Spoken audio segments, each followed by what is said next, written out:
I read something very interesting, an article about what's going on in Afghanistan. Nobody really knows what's going to happen. But Thomas Friedman wrote a very interesting article in the New York Times, and he basically said that the American mission in Afghanistan started off as, we got to get Osama bin Laden, and we got to rid Afghanistan of the Taliban. Mm-hmm. But it changed after the Taliban was routed, and after eventually they found Osama bin Laden. The mission changed to, we are there to train the Afghan Army to fight for its own government.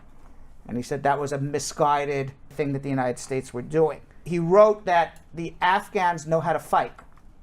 They've been fighting for the last 100 years. The British, the Soviets, and now the Americans.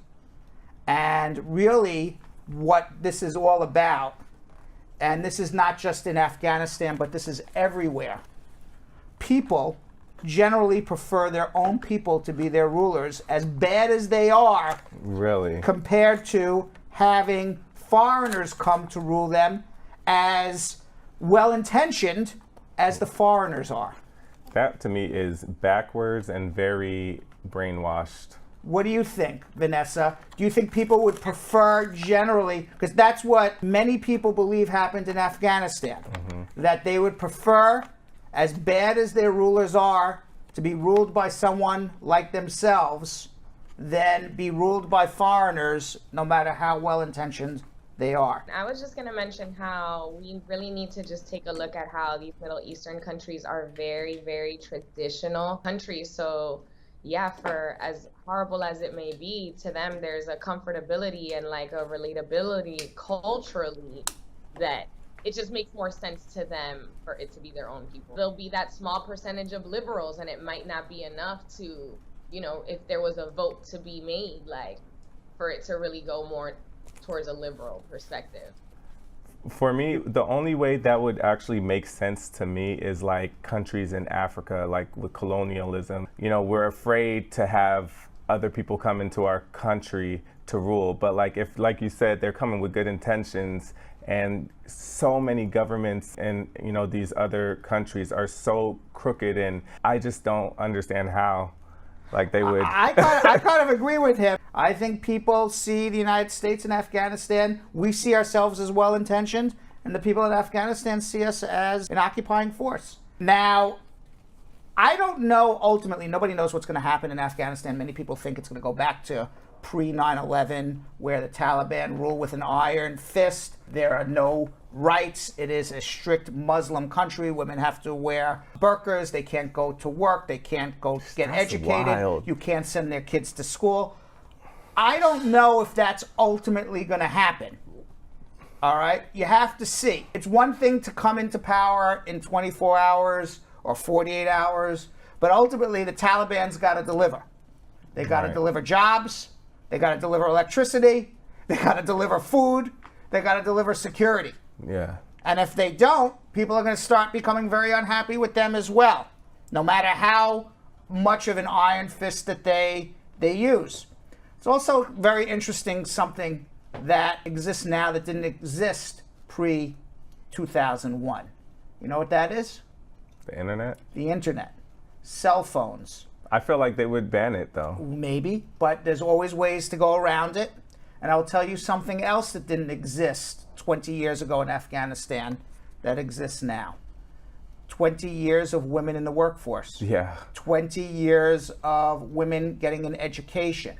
You can't just put that back in the bottle and say, sorry. Okay? It doesn't work that way. People got used to a lifestyle. I don't know what's going to happen. I'm just telling you, it can't go. It may not be as bad as people. It just will be ugly. It could be ugly, Yeah. but it may not be as bad as people think it will be, because the Taliban, if they want to go back to pre-9/11, they're going to have problems with the people who they need to support them. I mean, another thing with Afghanistan I read, 65% of the people living in Afghanistan are 25 and under. Wow. Okay? 9/11 was 20 years ago. Okay? So even if you say they were 5 years old, they have no recollection of what life was like pre-9/11 in Afghanistan. And now to go back to that life when they lived a different Western-styled life for 20 years? It's going to be a problem for them too, with telephones, cell phones, internet, social media, women in the workforce, girls going to school. I don't know why. I just don't see the Taliban like compromising. It's like, hey, let's work together, and But I'm going to tell you another thing that Thomas Friedman wrote about that I didn't even know about.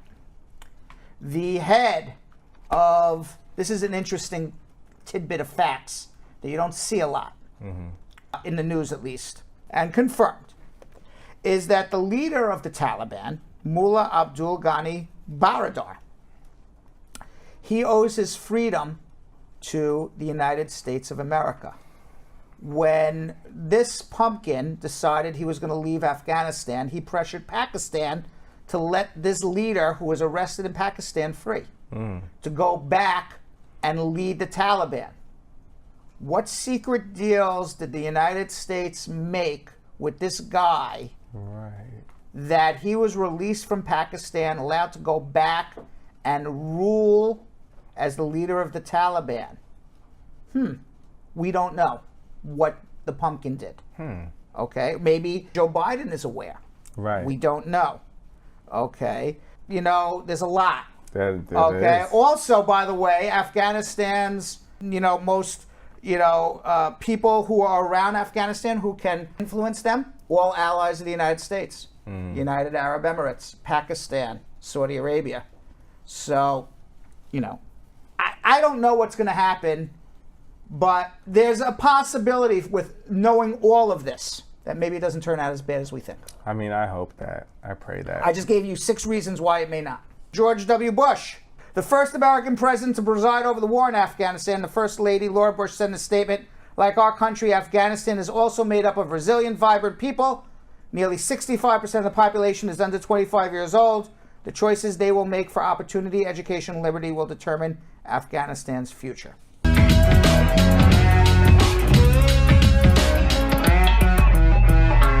Thanks for watching. For more Brad Show Live, like and subscribe to our YouTube channel.